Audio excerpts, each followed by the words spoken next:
वेदांतातील ग्रंथ श्रवण करण्यासाठी आमच्या चॅनलला सबस्क्राईब करा व बेल आयकॉन दाबायला विसरू नका. निर्देशरूप मंगलाचा विचार आपला चालू आहे आणि तो सांगत असताना वस्तुनाम परमात्मा परब्रह्म त्याचा निर्देश केला. तो आनंद स्वरूप आहे, सत्य स्वरूप आहे, प्रकाश स्वरूप नाम ज्ञान स्वरूप आहे, विभुनाम व्यापक आहे, आधारनाम नाम रूपास तो अधिष्ठान आहे. त्याला जाणण्याकरता शुद्ध बुद्धी लागते. अशुद्ध बुद्धीने त्याला जाणता येत नाही. आणि तो शुद्ध असा परमात्मा आपलं स्वरूपच आहे. त्यात आणि आपल्यामध्ये काय भेद नाही. आणखी त्याचं वर्णन करताना असं वर्णन केले पुढे की माझे अपार स्वरूप समुद्रावरती जणू तरंग ब्रह्मा विष्णू महेश गणपती सूर्य चंद्र वरुण यम मिरविती देवी कुबेर ही तैशीची. आता वस्तू निर्देशरूप मंगल सांगत असताना एक परब्रह्म सांगायचं आहे. त्याच्या व्यतिरिक्त दुसरं स्वरूप सांगायचं नाही. एका स्वरूपाचाच विचार मांडायचा आहे बरं का. त्या स्वरूपाचा विचार मांडत असताना त्याचा आणखी विस्तार करताना असा विस्तार केलेला आहे की त्याला सागराची उपमा दिलेली आहे. आणि ती सागराची उपमा देऊन त्याचं वर्णन केले की कसं जो माझा अपार स्वरूप सागर आहे त्यावर ब्रह्मदेव विष्णू शंकर गणपती सूर्य चंद्र वरुण यम देवी कुबेर इत्यादी ज्या मोठमोठ्या देवता आहेत त्या जणू काय मोठ्या लाटा असून मनुष्यादी जीव या लहान लाटा आहेत. हा एकच तत्व सांगायचं आहे. हा त्याला समुद्राचं रूपक करून त्यांनी वर्णन केलेलं आहे. समुद्रावरती पाण्याच्या लाटा येतात. कधी बघितलं? बघितलं? एवढ्या लाटा येतात, एवढ्या लाटा येतात. ती लाट समुद्रापासून उंच जाते. 4 फूट जाते, 5 फूट जाते, 10 फूट जाते, 15 फूट जाते. जेव्हा ती पाण्याची लाट समुद्रापासून वर जाते तेव्हा ती पाण्यापासून वेगळी असते बरं का. पाण्यापासून वेगळी असते. पाण्यातूनच निर्माण होते, पाण्यातून वेगळी होते, पुन्हा ती पाण्यातच येते. पाण्यातच येते. म्हणजे समुद्राच्या पाण्यावरती निर्माण होणारी लाट ही समुद्रापासून वेगळी नाही. समुद्राचं पाणीच लाटेत आहे. ते वेगळं झालं तरी पुन्हा त्या समुद्राशीच येतं. लाटेतलं पाणी वेगळं आणि समुद्रातलं पाणी वेगळं असं नाही बरं का. एकच आहे. तसं ह्या परब्रह्म स्वरूपापासूनच अनेक देव निर्माण झाले. ह्या याच्या लाटा आहेत, याच्यापासून वेगळे नाहीत हे सांगायचं आहे बरं का. समुद्राच्या लाटा जशा त्या समुद्राला सोडून नसतात तसे आज आम्हाला एवढे देव दिसतात. तिथं काही ठराविक उल्लेख केला येतो. बरं का. किती देव आहेत? 33 कोटी सांगितले. किती? 33 कोटी. तिथं ठराविक देवतेचा विचार मांडलेला आहे की वैदिक देवतेचा विचार मांडलेला आहे. काय वैदिक ज्या काही देवता आहेत क्षुद्र देवता त्यांचा विचार मांडलेला नाही. म्हणजे आज आपल्याला अनेक देव जरी दिसत असले तरी त्या मूळ स्वरूपापासून हे वेगळे नाहीत. जसं समुद्राच्या लाटामध्ये निर्माण होणारं पाणी ते समुद्रापासून वेगळं नाही आहे, तसे या परब्रह्मापासून निर्माण होणारे अनेक देव अनेक देवता दिसायला जरी वेगळ्या असल्या तरी त्या वेगळ्या नाही, त्या एकच आहेत. म्हणजे ते कसं आहे, एकच परब्रह्म हे सांगायचं आहे बरं. एकच परब्रह्म आहे हेच वर्णन साधू संतांनी केलंय. नामदेव महाराज वर्णन करतात, अवताराच्या राशी तो हा उभा विटेवरी शंख चक्र गदा पद्म सहित आहे. आज जो विटेवरती उभा आहे ते काय आहे? ब्रह्मच आहे. कशावरून? कोण म्हणतंय? ते हे ब्रह्म विटेवरी उभे चंद्रभागे तिरी. तुकोबाराने वर्णन केलंय. आणखी कोण वर्णन केलंय? शंकराचार्याने परब्रह्मलिंगम भजे पांडुरंगम महायोग पीठे तटे भीमरत्यां वरम पुंडरीकाय दातो मनिंद्री समागत्य तिष्ठन्तमानंदकंतम परब्रह्मलिंगम भजे पांडुरंगम. हा, शंकराचार्य सांगतात हे परब्रह्मच विटेवरती भीमेच्या तटावरती उभा आहे, ब्रह्मच आहे. संतांनी त्याचं वर्णन करताना हे ब्रह्मच, ह्या ब्रह्मानेच आतापर्यंत अवतार अनेक घेतले. किती घेतले? राशी गणित करता येत नाही. आतापर्यंत जेवढे अवतार झाले त्या ह्यानेच घेतले बरं का, ह्यानेच घेतले. अवताराच्या राशी ज्याने घेतल्या तोच हा विटेवर उभा आहे, म्हणजे तेच परब्रह्म आहे. हा, त्या जेवढे अवतार झाले तो वेगळा आणि हे वेगळं हे नाही. जगामध्ये दिसणारे देव वेगळे आणि ब्रह्म वेगळं नाही. एकच सांगायचं आहे.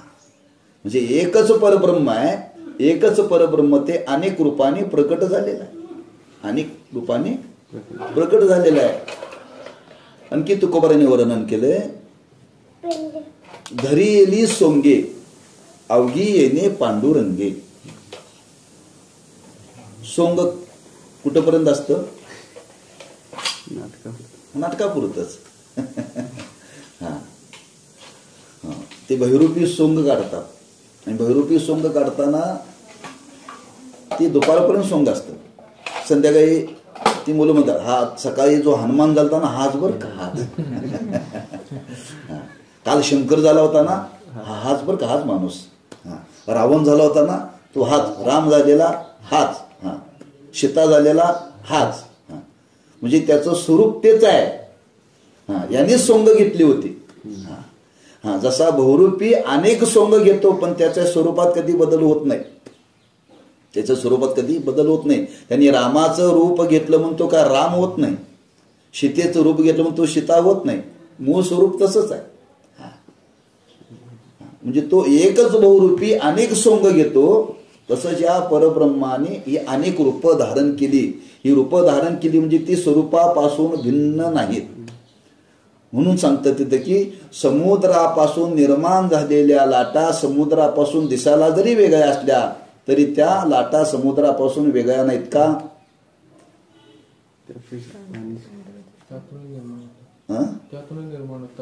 हो, म्हणून त्याचं वर्णन केलं फार सुंदर. समुद्रातूनच निर्माण होतात, समुद्रावरतीच त्या नाचतात आणि त्या समुद्राशीच एकरूप होतात. त्यांना स्वतंत्र सत्ता नाहीये. कोणी म्हणे मी लाटेला घेऊन जातो, समुद्राला घेऊन जाणार नाही. तुम्ही अब्दुल लाटेला आणू शकाल हो. समुद्राला आणायचा अवघड आहे की नाही. कोणी म्हणे मी समुद्र आणणार नाही, लाटा आणतो, जमेल का? जे दिसायला त्या भिन्न आहेत पण त्या स्वरूपासून ते वेगळं नाही. त्याच्यावरतीच निर्माण होतात, त्याच्यावरतीच त्या नाचतात आणि त्याच्याशीच एकरूप होतात. दिसायला पात्र वेगळ्या वाटतात. तशी अनेक रूप देवाचे आहेत. मग ते ब्रह्मदेवाचा असेल, गणपतीचा असेल, शंकराचा असेल, विष्णूचा असेल, सूर्याचा असेल, चंद्राचा असेल, वरुण असेल, यम असेल, देवीची रूप असतील, कुबेर असेल. ही सर्व मोठमोठ्या देवता आहेत पण ह्या स्वरूपापासून भिन्न नाहीत. म्हणून पहिलं जे लक्षण केलेलं आहे कुठलं? आनंद, सत्य, प्रकाश. ते स्वरूप सांगायचं आहे बरं का, ते स्वरूप सांगायचं. वेगळं नाही आहे. किंवा आणखी त्याला उदाहरण दिलं जातं. तुम्ही बाजारामध्ये गेला, बाजारामध्ये गेल्यानंतर मूर्तीच्या दुकानात गेला, मूर्तीच्या अंबाबाईची मूर्ती बघितली, मारुतीची मूर्ती बघितली, शंकराची मूर्ती बघितली, विठ्ठलाची मूर्ती बघितली. मूर्त्या भिन्न आहेत पण सगळ्या एकाच धातूच्या आहेत बरं का. मारुतीची घेतली तरी ती पितळेचीच आहे आणि अंबाबाईची घेतली तरी पितळेचीच आहे. अंबाबाईचा आकार वेगळा आहे, मारुतीचा आकार वेगळा आहे पण दोन्हीतलं पितळ मात्र एकच आहे. त्याच्यामध्ये काय फरक नाही, लक्षात ठेवा.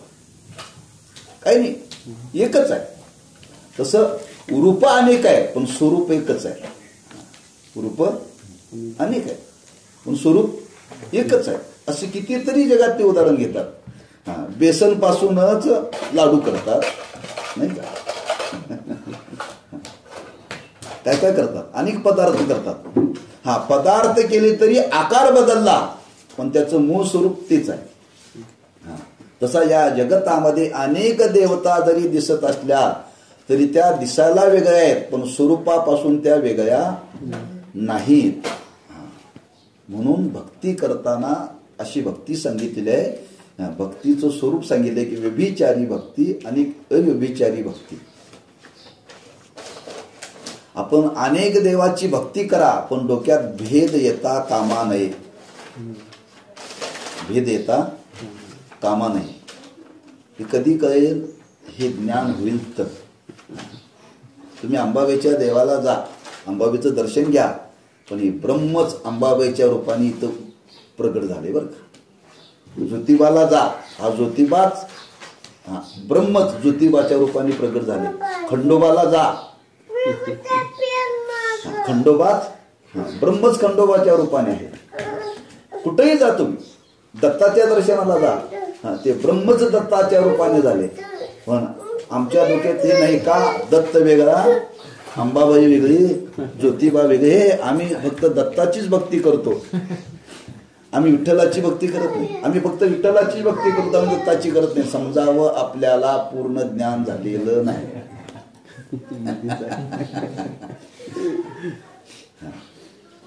म्हणून पूर्ण ज्ञान होतं तिथं वाद नसतो आणि जिथं अपूर्ण ज्ञान असतं तिथं वाद असतो बरं का. म्हणून तुकोबाराने वर्णन केले. तुका म्हणे भेदा भेद गेला वाद खंडुनिका, ऐसा ज्याचा अनुभव विश्व देव सत्य तिवे. हे विश्वच परब्रह्म रूपाने सत्य आहे.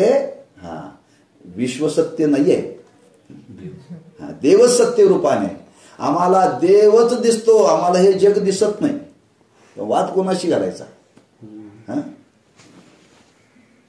मग इथं वर्णन करतात, जर ह्या सर्व लाटा जर त्या परब्रह्मावरतीच आहे तर जीव त्याच्यापासून वेगळा असेल.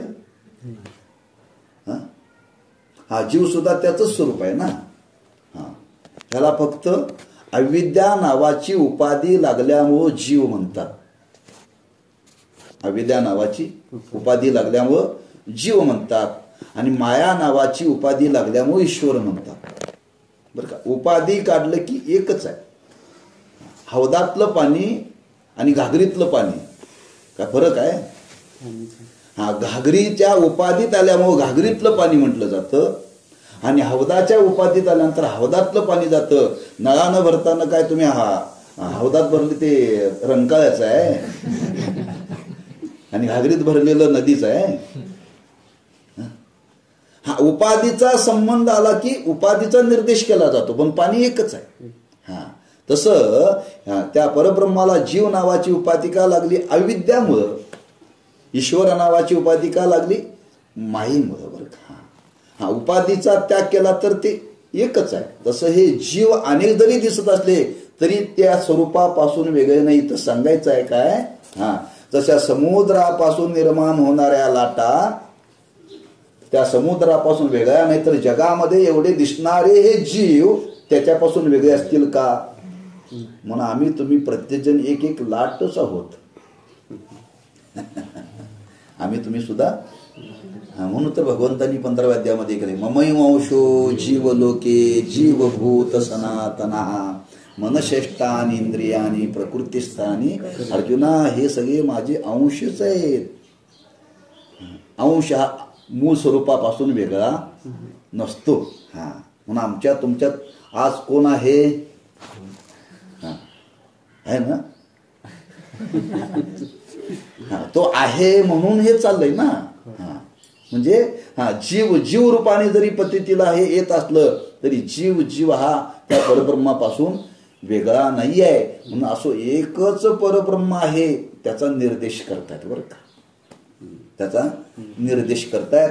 म्हणून अनेक जरी देवता तिथं दिसत असल्या तरी त्या त्याच्यापासून वेगळ्या नाहीत. त्या स्वरूपाशी एक रूप आहेत म्हणून इथं वर्णन केलं. त्याच्या पुढे वर्णन करतात, जो सर्वज्ञानी दया घन मुनी हृदयी ज्याचे करीती ध्यान, त्याचे बुद्धी उपाधी करून मिथ्या भान मजची माझे होत असे. वेगळेपण का निर्माण होतं त्याचं वर्णन केले. जो परमात्मा सर्वज्ञ ज्ञान स्वरूप असून अत्यंत दयाळू आहे, म्हणून मुनी ज्याचे सदैव चिंतन ध्यान करितात, त्या परमात्म्याचे माझ्यात म्हणजे माझ्या मिथ्या बुद्धीत, माझे म्हणजे परमात्मा स्वरूप जो मी त्याचे भान होते. कारण बुद्धी आरशासारखी स्वच्छ आहे म्हणून परमात्म्याचे प्रतिबिंब रूप भान होण्यास योग्य आहे. परंतु अविद्या कार्य आहे म्हणून मिथ्या आहे. त्या मिथ्या बुद्धीच्या उपाधीमुळे होणारे परमात्मा भानही मिथ्याच होय. ऐक्य कसं आहे ते सांगतात. आज असा जो परमात्मा परब्रह्म स्वरूप आहे, तो सर्वज्ञ आहे, तो ज्ञान स्वरूप आहे आणि तो अत्यंत दयाळू आहे. म्हणून अशा स्वरूपाचं मुनी ध्यान करतात. मुनी कोणाला म्हणतात?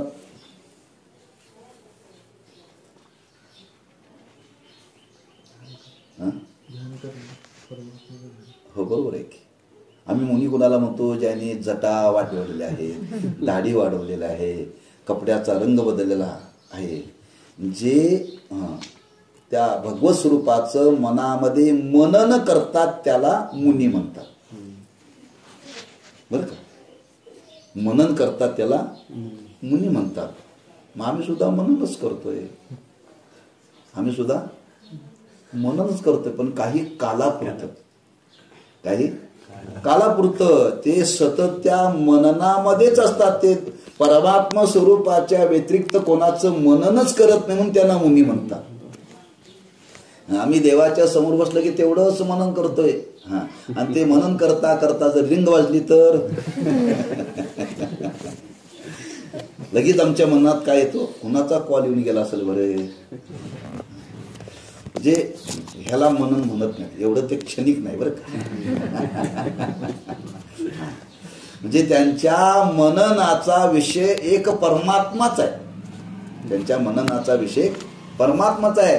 ते मनाने परमात्मा स्वरूपा व्यतिरिक्त कोणाचंच ध्यान करत नाही. सदैव शब्द वापरलाय.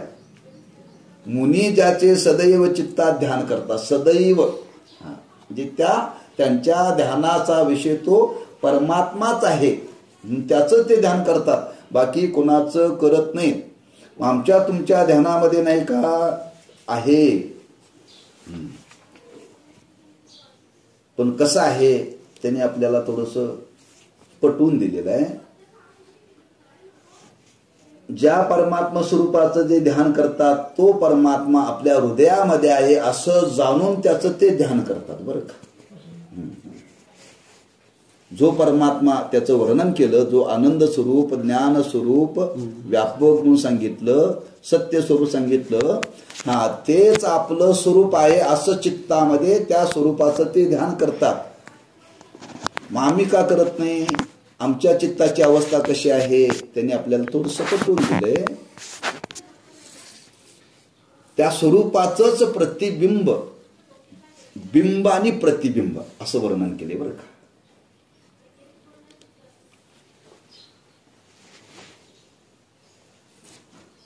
बिंबाचं प्रतिबिंब पडण्याकरता मध्ये उपाधी धारण करावी लागते. त्याला उदाहरण दिलं, आरसा आहे आणि आरशाच्या समोर आपण उभं राहायचं. आरशाच्या समोर उभं राहिल्यानंतर त्या आरशामध्ये आपण दिसतो. आरशामध्ये आपण दिसतो. आरशात असलेला वेगळा आणि आरशाच्या बाहेर असलेला वेगळा, नाही का?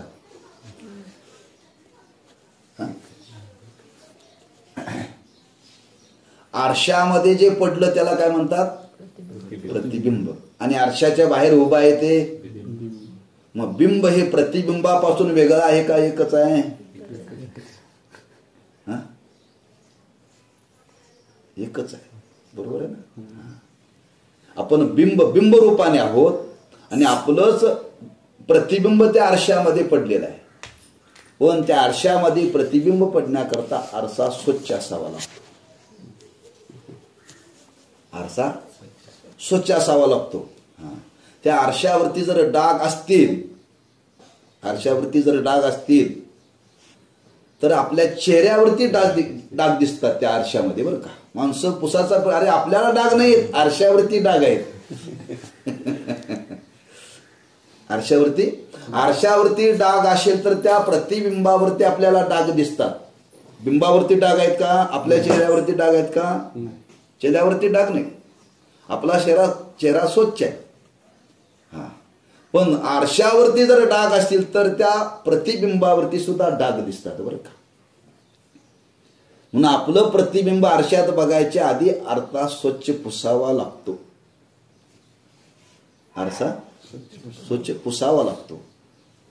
आपल्याला जे देवाने अंतःकरण दिले ते आरशासारखं आहे बरं का. ते आरशासारखं आहे, पण त्याच्यातले डाग काढावे लागतात. त्याच्यातले डाग काढले तर त्या परब्रह्म्याचं प्रतिबिंब या आरशात पडतंय. या म्हणून तर सांगितलं मलदोष घालवा, विक्षेप दोष घालवा बर का. आरसा स्वच्छ पाहिजे. आपला आरसा स्वच्छ नाही ना, आपलं अंतःकरण मलिन आहे. शब्द वापरला अविद्या. आणि अविद्यामुळं आपल्याला ते वेगळं वाटतंय, ते वेगळं आणि मी वेगळा. आरशात बघताना मात्र माझं स्वरूप आरशात आहे, आरसा स्वच्छ आहे, आपण त्या डोळ्याने स्वतः पाहतो. पण त्या परब्रह्माचं प्रतिबिंब आमच्या तुमच्या अंतःकरणामध्ये पडलेलं आहे, पण आपल्याला ते वेगळं वाटतं. एक का वाटत नाही? तिथं अविद्या नावाची उपाधी आली. आणि अविद्या नावाची उपाधी आल्यामुळे ती मलिन आहे, ती झाकते आपल्या बुद्धीला. आपल्या बुद्धीला झाकते, ती ज्ञान होऊ देत नाही. ते म्हणते ते वेगळं आणि हे वेगळं. मिथ्या भान मजची माझे होत असे. माझ्याच स्वरूपाचं भान मला होतं, पण लोक म्हणतात ते मिथ्या आहे. तो देव वेगळा आणि मी देव वेगळा. म्हणून त्यांनी आरशाची त्याला उपमा दिलेली आहे, स्वच्छ पाहिजे आरसा बरं का. हा, तसं अंतःकरण स्वच्छ पाहिजे. आरसा पुसता येतो हाताने, हाताने स्वच्छ करता येतो. पण तसं अंतःकरण हाताने स्वच्छ करता येत नाही बरं का. म्हणजे बिंबाचं प्रतिबिंब पडण्याकरता आरसा ही उपाधी आहे. आरसा ही उपाधी आहे. आता आरसा तुम्ही बाजूला काढा, आपलं स्वरूप नाही का. आरसा समोर आणा आहे. मग आरशातलं वेगळं आणि आपलं वेगळं आहे का असं आपल्या मनात कधी येतं का? मी बघणारा वेगळा आणि आरशातला वेगळा. हा, म्हणून मी काय केलं, तुम्ही वेगळे आणि आरशातला वेगळा म्हणून आरशावरती मी लात मारली. आरशावरती लात मारली. किंवा आरशातला वेगळा आणि तुम्ही वेगळा म्हणून तुमच्या गालावरती हात थापड मारली. तुमच्या गालावरती थापड मारल्यानंतर त्या प्रतिबिंबातही थापड मारलेली दिसते बरं का. थापड मारलेली दिसते. म्हणजे आपल्या स्वरूपापासून ते प्रतिबिंब स्वतंत्र नाही, स्वतंत्र नाही. मग ते का दिसायला लागलं? आरशा नावाच्या उपाधीमुळं. तसं परब्रह्म आणि जीव हे वेगळं नाही, पण अंतःकरण नावाच्या उपाधीमुळे ते वेगळं दिसायला लागलं. आरसा नाही घेतला तर आपल्याला असं कधी वाटतं का आरशातला वेगळा आणि मी वेगळा असं कधी आपल्याला वाटतं का? कधीच वाटत. कधी मनात शंका येते का? दोन वाटतो का? आरसा राहू दे, आपले फोटो घरात लावले काढून, फोटोतला वेगळा आणि मी वेगळा असं कधी येते शंका का? आपलाच. हे चित्त वर्णन करतात की अंतःकरणामध्ये त्या परब्रह्माचं प्रतिबिंब म्हणजे आपलं स्वरूप आहे. जर आरशापासून जर आपलं प्रतिबिंब वेगळं नाही तर जीव त्या परब्रह्मापासून वेगळा कसा असेल? म्हणून आपल्याला जे प्रतीतीला आलं ते खरं आहे का खोटं आहे?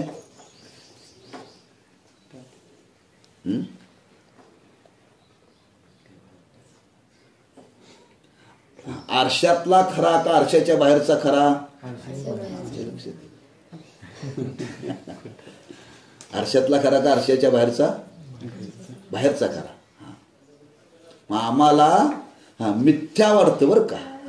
इथं वर्णन केले त्यांनी. काय वर्णन केले? फार सुंदर वर्णन केले. परमात्म्याचे प्रतिबिंब रूप भान होण्यास योग्य आहे, परंतु अविद्या कार्य आहे म्हणून मिथ्या आहे. त्या मिथ्या बुद्धीच्या उपाधीमुळे होणारे परमात्म भानी मिथ्याच होय. प्रतिबिंब जरी दिसत असलं तर ते स्वरूपापासून वेगळं नाही, दिसणारं मिथ्या आहे. पण स्वरूपाच्या आरशाच्या बाहेर असलेला मिथ्या नाही. का मिथ्या वाटतं? आरसा मिथ्या आहे म्हणून. आरसा मिथ्या आहे. आरसा खोटा आहे हो, आरसा खरा नाहीये. आरसा तुम्ही नाही धरला तरी आपलं स्वरूप आहेच. फक्त आपलं स्वरूप पाहण्याकरता पण आरसा नावाची उपाधी धारण केलेली आहे. आरसा नावाची तसं आपलं स्वरूप जर आपल्याला पाहायचं असेल, रूप पाहायचं असेल तर आरशामध्ये पाहायचं. तसं परब्रह्माचं स्वरूप जर आपल्याला जाणायचं असेल तर ते अंतःकरणामध्ये जाणायचं.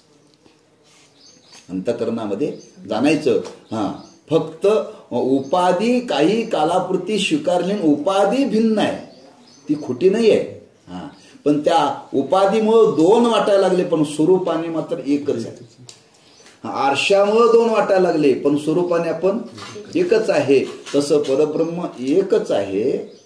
आपल्याला त्या अंतःकरणाच्या उपाधीमुळं, अविद्या नावाच्या उपाधीमुळे ते वेगळं वाटायला लागलं, पण स्वरूपापासून ते भिन्न नाही आहे. एकच आहे.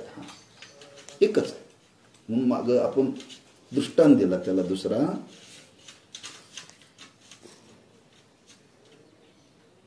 आता आपण या हॉलमध्ये बसलोय. इथं ही जी पोकळी, या पोकळीला काय म्हणतात? आकाश. याला काय म्हणतात? मटाकाश. ह्या मटामध्ये म्हणजे जागेमध्ये असलेला आकाश मटाकाश. घागरीमध्ये पोकळी आहे, त्याला काय म्हणतात? घटाकाश. म्हणजे घट नावाची उपाधी आल्यामुळं त्याला घटाकाश म्हणतात. ह्या चार भिंतीला मठ म्हणतात. त्या मठामध्ये आलं म्हणून त्याला मटाकाश म्हणतात. उपाधीचा संबंध आल्यामुळे बरं का. घागरीतला आकाश, मठातला आकाश आणि बाहेर आहे त्याला महाआकाश म्हणतात बरं का. महाआकाश. भिंतीच्या बाहेरचं आकाश आणि भिंतीच्या आतला आकाश एक आहे का वेगळं आहे? ह्या मठामध्ये पुन्हा ठेवलेली घागर, त्या मठातलं आकाश आणि घागरीतलं आकाश. मग तुम्ही मटाकाश घटाकाश का म्हणता सा? उपाधी. तुम्ही घागर ती मातीची फोडली, फोडल्याबरोबर आकाश गेलो कुठं? कुठे गेलो? ती गेलंच नाही कुठं हो, आहे तिथंच आहे ते. आकाशा काय येणे जाणे. ज्ञानोबा म्हणतात अरे घागर फोडल्यानंतर घागरीतलं आकाश गेलं कुठं? जायला ज्ञानेश्वर महाराज म्हणतात ते आलं होतं कुठून? आलंच नाही तर जाईल कुठं? पण ती घागर नावाची उपाधी मिथ्या आहे, पण त्या मिथ्या उपाधीमुळे दोन वाटतात का नाही? तसं हे शरीर सुद्धा मिथ्याच आहे. याच्यामध्ये भासणारं सुद्धा आम्हाला ते वेगळं वाटतं, मिथ्या वाटतं, पण स्वरूपाने मात्र ते एकच आहे. एकच तत्व सांगायचं आहे बरं का. आज प्रत्येकाच्या बुद्धीमध्ये भरले अनेकत्व. एक तत्व आपल्याला का आलं की आपल्या बुद्धीतले भेद जातील हो, बुद्धीतले भेद जातील. असे कितीतरी वर्णन केले. आता इथं वर्णन केले, नदीच्या अलीकड कर्नाटक सुरू झालं. कशावरून? महाराष्ट्रातली माती पांढरी आहे आणि कर्नाटकातली काळी आहे. महाराष्ट्रातली तांबडी आहे आणि कर्नाटकातली पांढरी आहे. असं काय तिथं लक्षण आहे? कशावरून तुम्ही केलं? हानबरवाडीची शिव कुठून होते? गणपती मंदिर. गणपती कशावरून? ते कोण ठरवलंय हो? पृथ्वी एकच आहे का नाही? आपण त्याला सीमा निर्माण केले, आपण घराच्या भिंती निर्माण केले.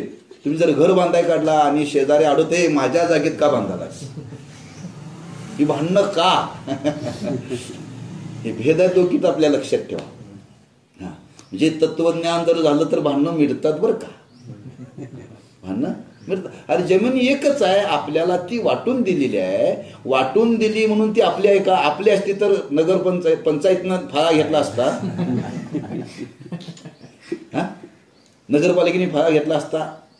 नाम मात्र सत्ता आहे, पण एकच आहे ते. तसं अनेकत्व या जगतामध्ये अनेक जीव जरी दिसत असले तरी स्वरूप मात्र एकच आहे. ते आपल्याला प्रतीतीला कसं येतं हे सांगण्याकरता त्यांनी सांगितलं की प्रतिबिंब पाहण्याकरता आरसा नावाची उपाधी लागते. तसं हा जीव जीवदशेला आलायला कारण एकच की अंतकरण नावाची उपाधी.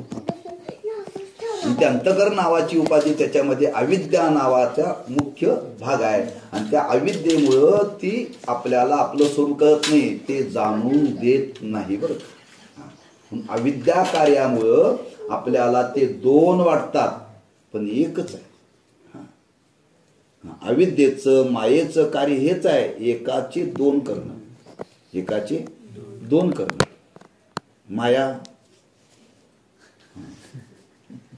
आता तुम्ही दोघं बघा, दोघांचं लग्न झालं, लग्न झाल्यानंतर ती माया म्हणते आता वेगळं राहायचं बरं. काय म्हणते? वेगळं राहायचं.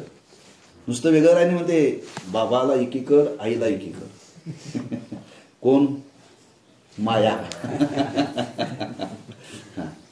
मायेमुळं दोन झाले, मायेमुळं दोन झाले. याच्या अगोदर आपण सक्का भाऊ, प्राणाला प्राण देणारे, पण माया ज्या दिवशी आली त्या दिवशी आपण भावाचं तोंड बघतो. एका भावाचे दोन भाऊ करण्याचं काम कोण करते? कोण करते? म्हणून मायेचं चालतं बोलतं रूप म्हणजे बाईवर का? स्त्री. काय? स्त्री बरं, माया आहे. मग जर आपल्यामध्ये जर दोन भाग होता, साक्षात माया ही निर्माण झाली. त्यांनी किती निर्माण केलं हे? पूर्वी कोटेच नव्हते काही, तिथे एक ढालगज निर्माण झाली. पूर्वी काहीच नव्हतं, तिथं माया निर्माण झाली. त्या मायेनं एवढं निर्माण केलं, अनेकत्व निर्माण केलं बरं का. माया नावाची उपाधी, त्यामुळे जगतामध्ये अनेकत्व. आमच्या तुमच्या जीवनामध्ये अविद्या नावाची उपाधी, म्हणून आमच्यामुळे परब्रह्म आणि जीव हे वेगळे वाटायला लागले. आरशाच्या उपाधीमुळं बिंब वेगळं आणि प्रतिबिंब वेगळं जसं वाटायला लागलं, तसं अविद्या नावाची उपाधी आणि त्या उपाधीचा परिणाम की आपल्याला वाटायला लागलं जीव वेगळा आणि परब्रह्म वेगळं. हे दोन नाहीत, एकच आहेत. म्हणून आपल्या त्या मिथ्या बुद्धीच्या उपाधीमुळे होणारे परमात्म्याची भानी मिथ्याच होय. म्हणजे ते प्रतीतीला येणारं मिथ्या आहे, पण स्वरूपाने एकच आहे. प्रतिबिंब दिसणारं वेगळं आहे, पण स्वरूपाने एकच आहे. बिंबामुळं प्रतिबिंबाला सत्ता आहे, त्याला स्वतंत्र सत्ता नाही आहे. फक्त उपाधीचा संबंध आल्यामुळे हे प्रतीतीला येतं. आपलं जर स्वरूपच नसेल तर तुम्हाला त्या आरशामध्ये काय दिसणार आहे? काही दिसणार नाही. म्हणून प्रतिबिंब आहे म्हणून बिंब आहे असं नाही, बिंब आहे म्हणून प्रतिबिंब आहे. बिंब आहे म्हणून प्रतिबिंब आहे. म्हणून आपल्याला मध्या काळामध्ये जे प्रतिबिंब भासायला लागलं उपाधीमुळं, महाराज म्हणतात की ग्रंथकर्ते सांगतात की ती मिथ्या आहे, दिसायला दोन वाटतात पण ती एकच आहे. का? निर्माण झालेली ती उपाधीच मिथ्या आहे, त्याच्यातून दोन भाग निर्माण होणारे सुद्धा मिथ्याच आहेत. म्हणून बुद्धी नावाची उपाधी सुद्धा ही मिथ्याच आहे. म्हणून त्याच्यामुळं मिथ्या भान आपल्याला प्रतीतीला आलं. त्याच्या पुढे आणखी वर्णन करतात. ज्याच्या अज्ञानी भाषे जगत, जसा दोरीवरी सर्प दिसत, परी दोई ठाईना सर्प जगत, ते स्वतंत्र आणि स्वयंब्रह्म मीचे असे. आता दोरीच्या अज्ञानामुळे जसा सर्पभ्रम होतो त्याप्रमाणे परमात्म स्वरूप ज्ञानाने परमात्म स्वरूपावर जीवास जगत भान होते. वास्तविक पाहिले तर जसा दोरीवर सर्प नाही तसे परमात्म्यावर जगतही नाही. जगत किंवा तत्कारण अज्ञान यांचा संबंध रहित अनादि शुद्ध असे जे ब्रह्म ते मीच आहे. आता इथं पहिल्यांदा सांगितलं जीव परब्रह्मापासून वेगळं नाही हे सांगण्याकरता इथं आरशाचा दृष्टांत देऊन सांगितलं. आता इथं जगत परब्रह्मापासून वेगळं नाही हे सांगतात बरं का. जगत परब्रह्मापासून वेगळं नाही हे सांगतात. त्याला दृष्टांत दिला रज्जू सर्पाचा. लक्षात ठेवा, हा कोणता सिद्धांत सांगण्याकरता कोणता दृष्टांत दिला ते लक्षात ठेवायचं म्हणजे डोक्यात फिट बसते बरं का. हा जीव आणि परब्रह्म हे वेगळे नाही ते पटवून देण्याकरता आरसा नावाच्या उपाधीचा दृष्टांत दिला. जगत आणि परब्रह्म वेगळं नाही हे सांगण्याकरता रज्जू सर्पाचा दृष्टांत दिला बरं का. रज्जू सर्पाचा दृष्टांत दिला. आता रज्जू सर्पाचा दृष्टांत देत असताना तू दिलाय जसा दोरीवरील सर्प नाही. आता सर्पाचा भ्रम कधी होतो दोरीवरती? दुपारी 12 वाजता, रात्री 12 वाजता, मग म्हणजे पूर्ण प्रकाशातही नाही आणि पूर्ण अंधारातही नाही बरं का. तिथं पूर्ण अंधारही नाही आणि पूर्ण प्रकाश नाही अशी जी मधली अवस्था त्याला मंद प्रकाश म्हणतात. मंद प्रकाश म्हणतात. हा, आणि त्या मंद प्रकाशामध्ये आपण जात असताना दोरी आहे का साप आहे, साप आहे का दोरी आहे, दोरी आहे का साप आहे असा भ्रम झाला. दोरी म्हणता येईना आणि सापही म्हणता येईना म्हणजे भ्रमाची अवस्था आहे. भ्रमाची अवस्था आहे. इतकी भ्रमाची अवस्था आहे. ते आडवं पडलेलं असते रस्त्यामध्ये आणि आडवं पडलेला आहे. आपल्याला त्या दोरीवरती सर्पाचा भ्रम झाला. माणसं म्हणतात हो हो इकडे इकडे म्हणतो पण साप आलाय साप आलाय साप आलाय. थांबा थांबा थांबा म्हणले बॅटरी घेऊन येतो. बॅटरी आणली किंवा कंदील आणला, दिवा लावला आणि पाहिल्यानंतर लक्षात आलं ही दोरी आहे, साप नाही, सर्प नाही. दृष्टांत एवढाच आहे बरं. आता तिथं त्यांना सिद्धांत सांगायचा आहे. आता तुम्हाला त्या दोरीला पाहिल्यानंतर दोरीचं ज्ञान झाल्यानंतर तुम्हाला सर्प नाही असं कळालं. ग्रंथकर्ते सांगतात दोरीचं ज्ञान झाल्यानंतर तुम्हाला कळालं सर्प नाही, पण दोरीचं ज्ञान होण्याच्या पूर्वी तर साप होता का तिथं सांगा.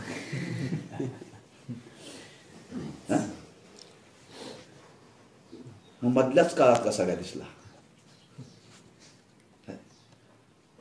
जे दोरीचं ज्ञान झाल्यानंतर तिथं सर्प नाही आहे. मग तो गेला कुठं? शेजारच्या बेळात गेला. कुठे गेला तो? और जायला तो नव्हताच ना. हा, तो नव्हताच. म्हणजे दोरीचं ज्ञान होण्याच्या पूर्वीही तो नव्हताच आणि दोरीचं ज्ञान झाला तरी तो नाहीच आहे. फक्त मधल्या काळात जे वाचतं ते खरं असतं का खोटं असतं? आपण बरोबर चिंतन केलं. फक्त मधीच वाचतं हो, सुरुवातीला नाही, शेवटी नाही, मधीच आहे. हा, मधीच आहे. मग जगत हे आता परमात्म्याच्या आधी होतं नव्हतं. ह्या जगताचा प्रलय झाल्यानंतर परमात्मा तत्व राहणार आहे, ते जगत राहणार आहे नाही. माता ते आहे कधी? आत्ताच फक्त आहे हो, मधल्या काळातच आहे. पूर्वी नाही आणि शेवटी नाही, फक्त मधीच आहे. मग खरं आहे का खोटं आहे?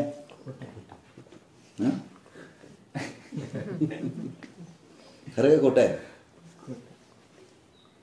हा, खोटं वाटतं पण पटत नाही.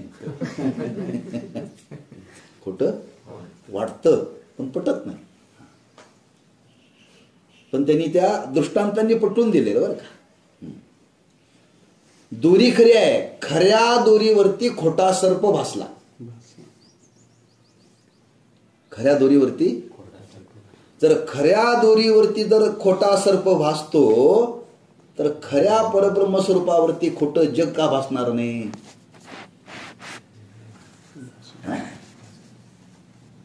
दोरी खरी आहे बरं का, पण दोरीवरती भासलेला सर्प खोटा आहे. तसं जगत खोटा आहे, पण त्या जगताला असणारा अधिष्ठान परमात्मा मात्र खरा आहे. परमात्मा मात्र खरी आहे. म्हणजे दोरीचं ज्ञान होण्याच्या पूर्वी नव्हता, दोरीचं ज्ञान झालं तरी नव्हता, फक्त मधल्या काळामध्ये आपल्याला तो भासला. मग भासलेलं हे खरं नसतं, ते खोटच आहे. म्हणून आम्हा तुम्हाला जगत हे खरं वाटतं, हे खरं वाटतं, पण ते खरं नाहीच आहे. खरं नाही नव्हे, ते त्याला स्वतंत्र सत्ताच नाहीये. त्याला स्वतंत्र सत्ताच नाही आहे. फक्त एकच सत्ता आहे परमात्मा स्वरूपाची. मग परमात्मा स्वरूपाची सत्ता एकच आहे, त्याच्यावरती भासलेलं जगत मिथ्या आहे. मग एकच परब्रह्म आहे का जगत वेगळं आणि परब्रह्म वेगळं? एकच. पण आम्हाला उपाधीमुळं दोन वाटायला लागलं, तिथं भ्रम निर्माण झाला. दोरीवरती जसा सर्पाचा भ्रम झाला तसा आम्हाला परब्रह्म स्वरूपावरती या जगताचा भ्रम झालाय बरं का. त्याला ग्रंथकर्त्यांनी शास्त्रकारांनी दृष्टांत दिला जास्वंदीच्या फुलाचा. जास्वंदीच्या फुलाचा स्फटिक आहे, स्फटिक. आणि ते स्फटिक पांढरं शुभ्र असतं, ते स्वच्छ असतं बरं का. ते काय करायचं, जास्वंदीचं फुल तांबडं आहे, त्या फुलावरती तो ठेवायचा. ठेवल्यानंतर तुम्हाला विचारलं स्फटिक कसा आहे, तर ते तांबडा आहे. स्फटिक कसं आहे? स्फटिक तांबडा आहे का स्फटिकाच्या खालचं फुल तांबडा आहे? मग तुम्ही फुल तांबडं म्हणता का स्फटिक तांबडं म्हणता?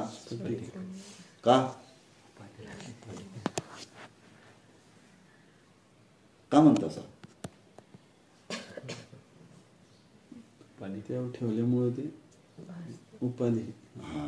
नाही, त्याला संसर्ग झाला, त्याचा संसर्ग झाला. त्या फुलाचा आणि स्फटिकाचा काय संबंध आहे का?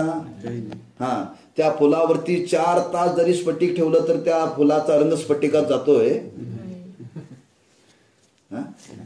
जात नाही. स्फटिकासारखं ब्रह्म आहे बरं का. अनादी कालापासून आहे, अनादी कालापासून या स्फटिकावरती, परब्रह्म स्फटिकावरती हे जगत आहे. एखादा गुण तरी त्याच्यात जायला पाहिजे की नाही. स्फटिक कुठल्याच रंगाचा स्वीकार करत नाही, कुठल्याच रंगाचा स्वीकार करत नाही. पण माणसं बघताना म्हणतात स्फटिक तांबडा आहे, स्फटिक हिरवा आहे, पण त्याच्यापासून तो वेगळा आहे. हेच लक्षात घ्या. स्फटिक जसा त्या फुलापासून वेगळा आहे तर परब्रह्म ह्या जगतापासून वेगळं नाही का? जग असं आहे, जग तसं आहे. का परब्रह्म तसं आहे? परब्रह्म हे निर्विकारच आहे, ते शुद्धच आहे. ह्या जगताचा आणि त्या परब्रह्माचा काही संबंध नाही. पण परब्रह्माशिवाय जगत प्रतीतीला येऊ शकत नाही. दोरीशिवाय सर्पाचा भ्रम होऊ शकत नाही. म्हणून तुकोबराय सांगता, देवा मला हे असंच वाचलं बरं का, रज्जू सर्पाकार भाशी येले जगडंबर म्हणून आवडती पाय घेतो आलाय बलाय. देवा हे जगत कसं आहे माहिती आहे, दोरीवरती सर्प भासावा तसं खोटं आहे. मला फक्त तुझं पायच आवडतात का, तूच तेवढं ऍक्ट आहेस. हे कधी कळालं? रज्जू सर्पाकार भाशी येले जगडंबर म्हणून आवडती पाय घेतो आलाय बलाय. तुकोबाराय कधी वेदांत शिकायला गेले होते? तुकोबारायांच्या घरातच वेदांत पाणी भरत होतं असं वर्णन केलंय. म्हणजे शास्त्र संतांनी सांगितलं की हा वेदांताचा दृष्टांत आहे बरं का, प्रसिद्ध. तुम्ही जर वेदांत सांगायला लागलो म्हणतात आता ह्या वेदांतात रज्जू सर्प येणार बरं का, घटामट येणार बरं का म्हणतात. म्हणजे आपल्याला हे शास्त्र कळतं बरं का, लक्षात ठेवा. म्हणून हे शास्त्र संतांनी सांगितलंय. म्हणून महाराज म्हणतात माझा अनुभव आहे, हा हे जगत मिथ्या आहे, जगत मिथ्या आहे, त्याच वर्णन केलंय. ऐसा ज्याचा अनुभव विश्वदेव सत्यत्वे. हा देव सत्य आहे, विश्व सत्य नाही आहे. म्हणून आपल्याला ते कळायला पाहिजे बरं, खरं काय आणि खोटं काय. गुरुवरे महाराज त्याला दृष्टांत देत असतात. मुलं उन्हामध्ये खेळत होती, सकाळची वेळ होती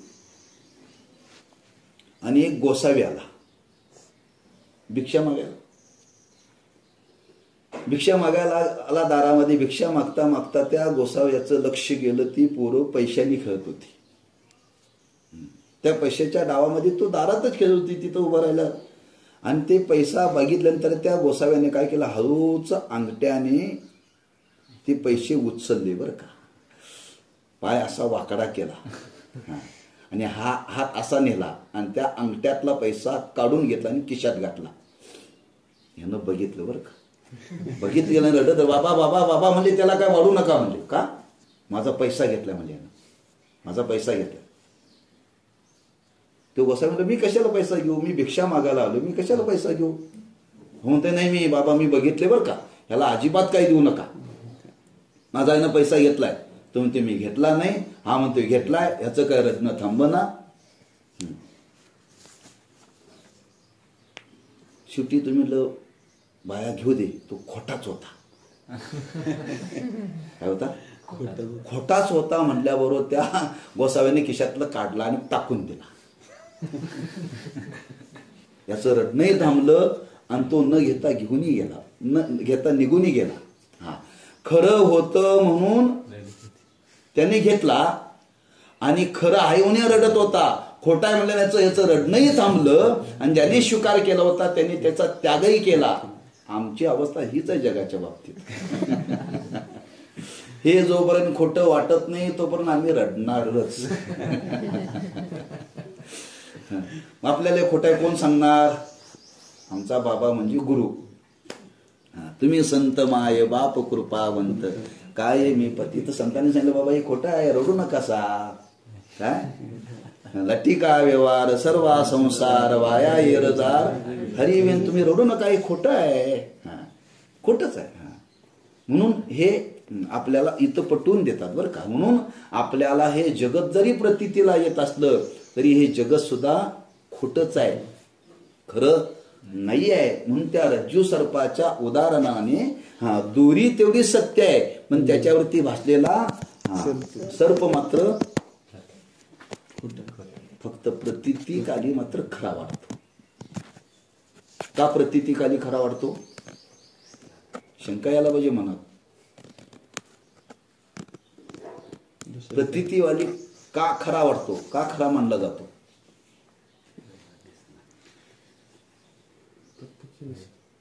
सोपं उत्तर आहे.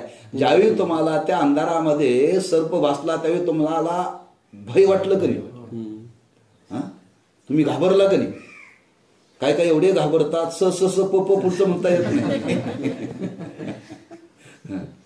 काही घाबरतात की कपडे ओली होतात.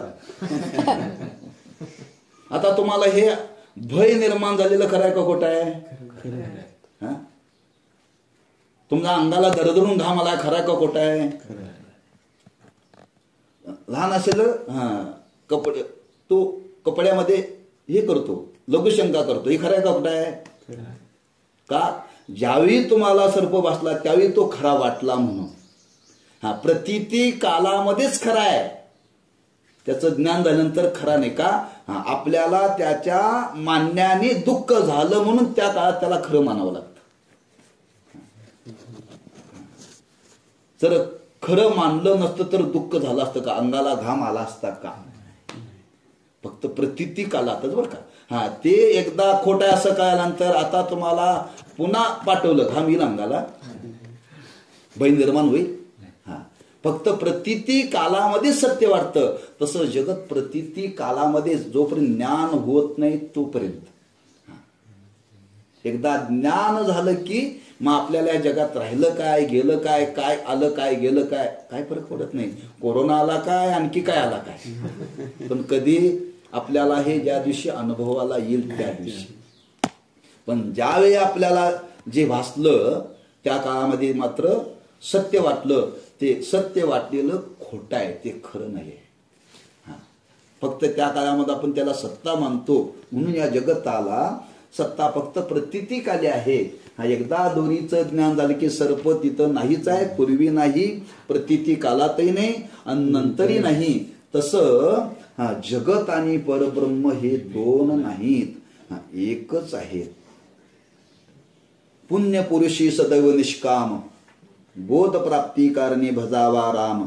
तो मीची आहे आत्मा आप्त काम, तरी नमन कोणा करावे मा. शेवटी आपल्या स्वरूपाकडे निहत सांगतात की खरंच असा दृढ बोध ज्यास नाही, परंतु या किंवा जन्मांतरीच्या पुण्यकर्माने दृढ बोधाची ज्यास इच्छा आहे त्यांनी बोध प्राप्ती करता परमात्म्याचे चिंतनाधिक करावे हे योग्य आहे.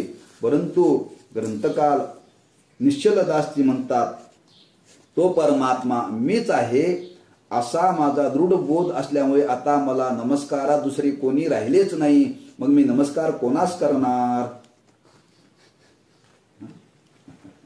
आता सुरुवातीला सांगितलं देव देवता आणि स्वरूप याच्यात भेद नाही, जीव आणि ब्रह्म याच्यात भेद नाही, जगत आणि ब्रह्म याच्यात भेद नाही.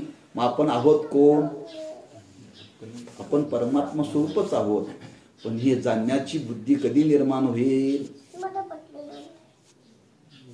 जन्म जन्मांतरीची पुण्याई असेल तर, जन्म जन्मांतरीची पुण्याई असेल तर हा निश्चय होईल. एक कारण सांगितलं. आणि हे बोध होण्याकरता त्याच्याकरता काय करावं लागेल? बोध प्राप्ती करता परमात्म्याचे चिंतन, बोध प्राप्ती कारणे भजावा राम. तो निश्चय होण्याकरता एक पुण्य लागतं आणि तो बोध प्राप्त होण्याकरता राम भजावा म्हणजे त्याची निष्काम भक्ती करावी लागेल. निष्काम भक्तीने, निष्काम उपासनेने अंतकरण शुद्ध होतं. अंतकरण शुद्ध झाल्याशिवाय आणि मागची पुण्याई असल्याशिवाय हा निश्चय होत नाही. म्हणून हा सर्वांना हे शास्त्र सांगतं. का निश्चय होत नाही? दोन कारण, एक पुण्य नाही आणि आपलं अंतकरण शुद्ध नाही. दोन्ही पाहिजे बरं का. अंतकरण शुद्धही पाहिजे, पुण्य पाहिजे आणि अंतकरण. म्हणून आपल्याला देवाची मग कोणी प्रश्न करेल, आपण त्या स्वरूपापासून वेगळं नाही, मग रामाची सेवा का करायची, विठ्ठलाची सेवा का करायची, हनुमंताची सेवा का करायची? अंतकरण शुद्ध होण्याकरता. आज आपण जी उपासना करतो देवाची कशा करता सांगितली? बोध प्राप्ती कारणे भजावा राम. तुम्हाला काय काम नाही म्हणून भजायला सांगितलं नाहीये. लोक म्हणतात त्यांना काय काम नाही म्हणून माणसं देवाला जातात.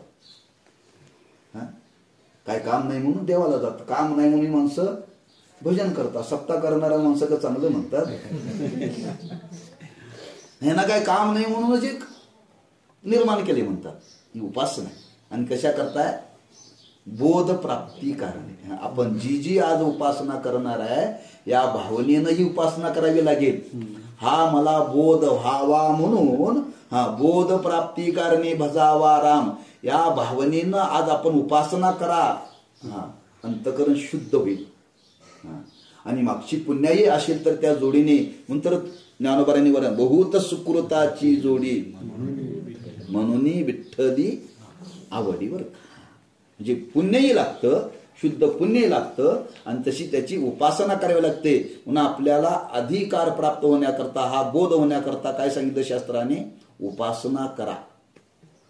उपासना करा. कोणाची? रामाची. ती त्याचे स्वरूप आहे, त्याची उपासना करा. निष्काम भावनेनं करा. आणि निष्काम भावनेनं उपासना केली की अंतकरण शुद्ध होईल आणि त्या पुण्याची जोड त्याला मिळाल्यामुळं आपल्याला तो बोध प्राप्त होईल. एरवी तो होणार नाही. पण असं साधना करता करता करता आपल्याला त्या पुण्याईने आणि सद्गुरूंच्या कृपेने बोध झाला. निश्चलदाजी म्हणतात मला झाला बरं का. ग्रंथ करते काय म्हणतात मला असा बोध झाला आणि बोध झाल्यामुळं आता मीच सर्वत्र असल्यामुळे आता मी नमस्कार कोणाला करू. मीच सगळीकडे आहे हो. नमस्कार करण्याकरता वेगळा पाहिजे ना. मी आता वेगळा राहिलोच नाही. महाराजांनी वर्णन केले तुका म्हणे जे जे भेटे ते ते वाटे मी ऐशे. तुका म्हणे जे जे भेटे ते ते वाटे मी ऐशे. मला जे जे भेटतात ते माझं स्वरूप आहे. मी आता याच्यापासून वेगळा राहिलोच नाही. एकच परब्रह्म आहे. त्या परब्रह्मापासून मी वेगळा नाही असा मला बोध झाला. आता मी नमस्कार करू कोणाला. चांगला आहे की नाही. म्हणून काही लोक म्हणतात हे बघा असं ब्रह्मज्ञान झाले की माणसं कोणाच्या पाया पडत नाही म्हणून आम्हाला ब्रह्मज्ञान नको म्हणतात माणसं. का मीच देव आहे. आता देव म्हणून कोणाला पाया पडायचं. मीच देव आहे पाया कोणाच्या पडायचं. म्हणून काही लोक म्हणतात. म्हणून ते आश्रमात एक गोष्ट सांगायची. महाराज सांगतात एक पूर्वी विद्यार्थी होता आणि तो सतत सेवा करायचा दादांच्या काळात बरं का. मग त्याला सगळी म्हणायचे अरे एवढ्या लांबून लांबून विद्यार्थी पाटाला येतात आणि तू पाटाच्या वेळी नेमकं झाडाला पाणी घालतोस का पाटाला बसत नाहीस. अरे कितीतरी लांबून विद्यार्थी येतात एवढं तत्वज्ञान सांगायला येत आणि तू काय ऐकत नाहीस. म्हणजे खरं सांगू का मी जर उद्या तत्वज्ञान ऐकायला बसलो आणि मला जर ते तत्वज्ञान झालं मी परब्रह्मस्वरूप आहे माझ्यात आणि गुरुमध्ये भेदच नाही असा जर मला जर बोध झाला तर मी उद्या या गुरूंची सेवा करीन का. आम्ही दोघं एकच ना. आता यांची सेवा कशा करता करायची हा मला बोध होऊ नये. ते गुरु आहेत मी शिष्य आहे म्हणून तर मी हा सेवेचा आनंद घेतो म्हणून मी ऐकत नाही म्हटलं. मला ज्ञान झालं उद्या मी परब्रह्म स्वरूप आहे माझ्यात आणि गुरुमध्ये भेदच नाही आपण दोघं एकच आहे. मग कोणाची सेवा कोणी करायची. शिष्यानी गुरुची करायची का गुरुनी शिष्याची करायची दोघं एकच ना. हा बोध मला जर झाला तर मला ही सेवा घडणार नाही. म्हणून तुकोबराय म्हणतात नको ब्रह्मज्ञान आत्मस्थिती भाव मी भक्त तू देव ऐशी देवा हे ब्रह्मज्ञान नकोच मला. कशा करता तुझा आणि माझा भक्ताचा आणि देवाचा आनंद भोगण्याकरता ब्रह्मज्ञान नको. कधी म्हणतात पहिल्यांदा प्राप्त केलं. पहिल्यांदा प्राप्त केलं आणि प्राप्त केल्यानंतर आता कर्तव्य काय राहिलं नाही. आता आनंद भोगायचा आणि आनंद भोगण्याकरता आता ब्रह्मज्ञान देवा नको. माणसं नको कधी म्हणतात खायच्या आधीच तृप्त झाल्यानंतर पुरे म्हणतात बघा. आता पुरे ते म्हणतात आता कुठंतरी श्वासोश्वासाला जागा राहू द्या. त्याला वाढलंच नाही तो पुरे म्हणेल का म्हणून इथं नको हे कधी शब्द आहे प्राप्तिपूर्वक निषेध म्हणतात त्याला. लोक म्हणतात अरे संतांनी ब्रह्मज्ञान नको म्हटले तुम्ही ब्रह्मज्ञानाच्या मागं कशाला लागलाय. नको ब्रह्मज्ञान म्हटले की तुकोबा यांनी आणि तुम्ही ब्रह्मज्ञान कशाला संपदा नको कधी म्हटले पहिल्यांदा समजून घ्या ना. पहिल्यांदा प्राप्त केलं आणि प्राप्त केल्यानंतर भक्तीचा आनंद भोगण्याकरता आता नको म्हणून सांगितलं. म्हणून निश्चलदाची म्हणतात असा बोध माझ्या जीवनामध्ये झाल्यामुळं आता मीच आत्मा झालो तरी नमन कोणा करावे म्या. आता मी नमस्कार कोणाला करणार मीच सर्वत्र झालो ना. मीच सर्वत्र भरले.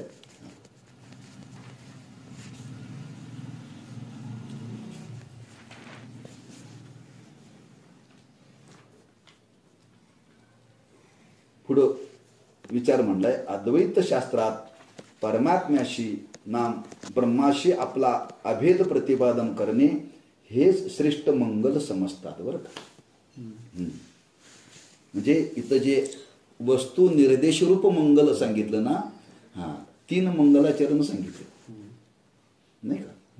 एक वस्तू निर्देश रूप दुसरं आशीर्वादात्मक आणि तिसरं नमस्कारात्मक. त्यापैकी सर्वात श्रेष्ठ मंगल कोणतं तर वस्तू निर्देश रूप म्हणून या वस्तू निर्देश रूप मंगलाचा इथं विचार केलेला आहे शास्त्रामध्ये. हेच वर्णन केले. ज्ञानोबाने सुद्धा हेच वर्णन केले. ओम नमो जी आद्या वेद प्रतिपाद्या जय जय स्वसंविद्या आत्मरूपा. त्या परब्रह्माचं वर्णन केले. परब्रह्म ओंकार स्वरूप आहे. आद्य म्हणजे सर्व जगताला ते अधिष्ठान आहे. वेद प्रतिपाद्या त्याचं वेदाने प्रतिपादन केलेलं आहे. तो स्वसंवेद्य आहे. त्याला जाणण्याकरता बाह्य साधनाची गरज नाही. आणि ते आणि माझं स्वरूप एकच आहे आत्मा. ते ब्रह्म आणि आत्मा एकच आहोत, दुसरं कोण नाही. तसं ब्रह्म आणि आत्मा एकच आहे. तसं ब्रह्म आणि देवा तोची गणेशू गणेशा. तो गणेश आणि ब्रह्म सुद्धा एकच आहे. म्हणजे ते सुद्धा वस्तू निर्देश रूपच मंगल केले बरं का. एकच सांगायचं आहे परब्रह्मच आहे. आणि आत्मा परब्रह्म वेगळं नाही, परब्रह्मच आहे. त्या जगतामध्ये दिसणारा गणेश हा त्या परब्रह्मापासून वेगळा नाही. म्हणजे वस्तू निर्देश रूप मंगलच केलेलं ज्ञानोबाने. आणि तेच मंगल श्रेष्ठ मानलं जातं शास्त्रामध्ये. म्हणून इथं समजतात त्याप्रमाणे प्रथम उभीच्या पूर्वार्धाने ब्रह्माचे स्वरूप लक्षण व पुढच्या 5 उभीच्या पूर्वार्धापर्यंत तटस्थ लक्षणाचा विचार करून उत्तरार्धाने अभिन्नत्व कथन केले. ग्रंथकाराच्या या मंगलचरणाचा अर्थ विचार सागराचा चांगला परिचय झाल्याशिवाय करणे शक्य नाही. तथापि थोडक्यात त्याचे व्याख्यान केले आहे. 6व्या उभीत आपण कोणता ग्रंथ करणार त्याचे स्वरूप नाव त्यांनी पुढे सांगितलेलं आहे. म्हणजे वस्तू निर्देशक मंगल कसं आहे त्याचं परमात्म्याचं आणि ब्रह्माचं ऐक्य सांगितलेलं आहे. आणि हे सांगत असताना याला काय म्हणतात स्वरूप लक्षण. ज्या स्वरूपामध्ये कधीही बदल होत नाही त्याला म्हणतात स्वरूप लक्षण. आणि ज्याच्यामध्ये बदल होतो त्याला म्हणतात तटस्थ लक्षण. बरं देवाची रूप बदलतात. देवाची रूप बदलतात म्हणून पांडुरंग, कृष्ण, राम हे बदललं जातं. रूप बदललं जातं पण स्वरूप बदलत नाही. इथं जे सांगितलं त्याला म्हणतात तटस्थ लक्षण. आणि मूळ परब्रह्माचं वर्णन केलं जातं तिथं काहीच बदलत नाही त्याला स्वरूप लक्षण म्हणतात. ह्या दोन्ही लक्षणाचा विचार या उभीतून प्रगट केलेला आहे. असं हे वस्तू निर्देश मंगल त्या मंगलाचा विचार म्हणला. पुढं विचारसागराचा काय येतोय त्याचा विचार आपण पुढच्या पाठात करू. कुंडली कवरधारी विठ्ठल श्री ज्ञानदेव तुकाराम.